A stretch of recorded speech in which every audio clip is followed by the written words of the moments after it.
Hello, everybody. My name's Samuel Fluegge. I am a senior. Major is history and political thought. Minor is Lutheran education with an emphasis in secondary education, I think. And funny enough, I was also in Togo, West Africa, about the same time Alec was. What were we doing, man? I don't know. Before I get into this, I really want to emphasize the fact that I was privileged enough to participate in this experience with a multitude of perspectives. Number one, I was raised there as a child, so in some sense of the word, I was returning home. Number two, I fit the criteria of the mission-minded student, so throughout the entire time, I was really trying to figure out what the heck that meant and kind of gauge just how large of a cultural bridge I'd be willing and able to cross. And then finally, I had been somewhat involved in the creation of the trip from the get-go, so I was very concerned and interested in whether or not it would overall be a valuable experience. So I was constantly asking myself questions such as, why the heck are we here? And is this going to have a positive impact? And I think it was through that perspective that I learned the most, because it was the overall nature of the trip itself that mostly shaped my idea of what mission is and kind of provided me the solace in an almost newfound faith in God's continual involvement in his creation. So I typically like to divide the experience up into 3 chapters, beginning with prior preparation, where we spent about a semester discussing important concepts such as a missiological hermeneutic behind the Missio Dei. And I kind of like to simplify this up into 2 lessons. Lesson 1, the Bible is essentially a grand overarching narrative of God's mission to redeem his people.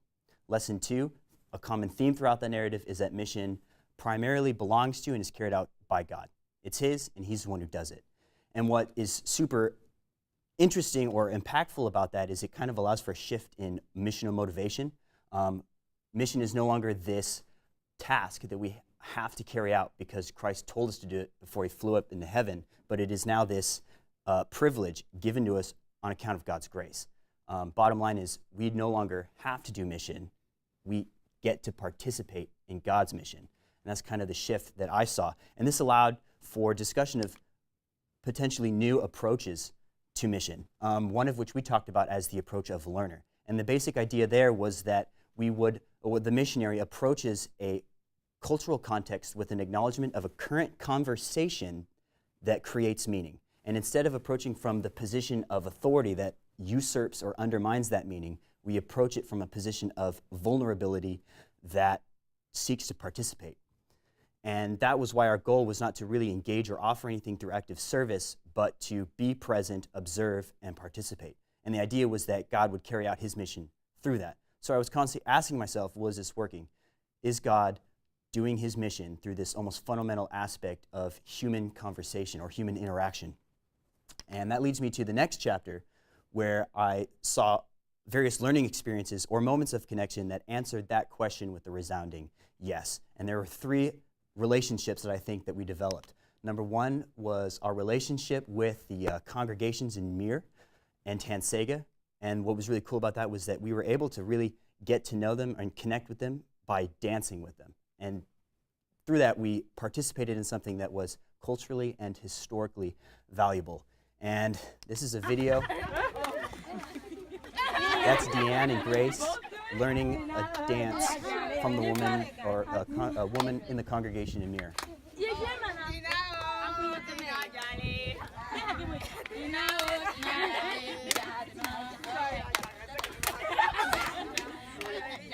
Interestingly enough, the guys were not allowed to do this dance. I don't think we were good enough. But Grace and Deanne killed it.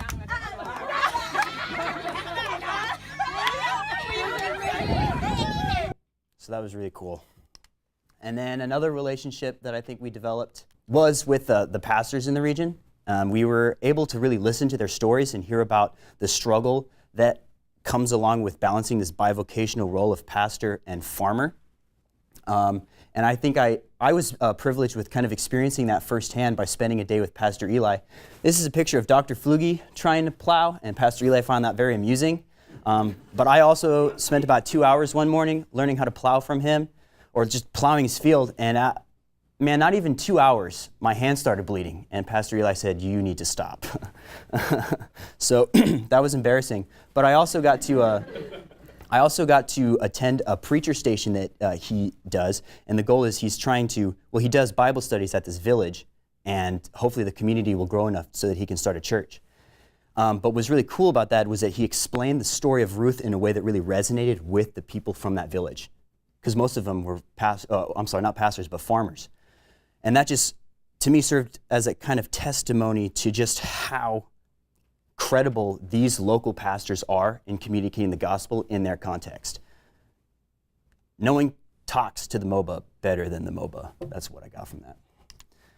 And then there was another third relationship, and that was kind of what we built with the local missionaries in the area. All of them long-term, some of them just getting there, but they're there for the long term.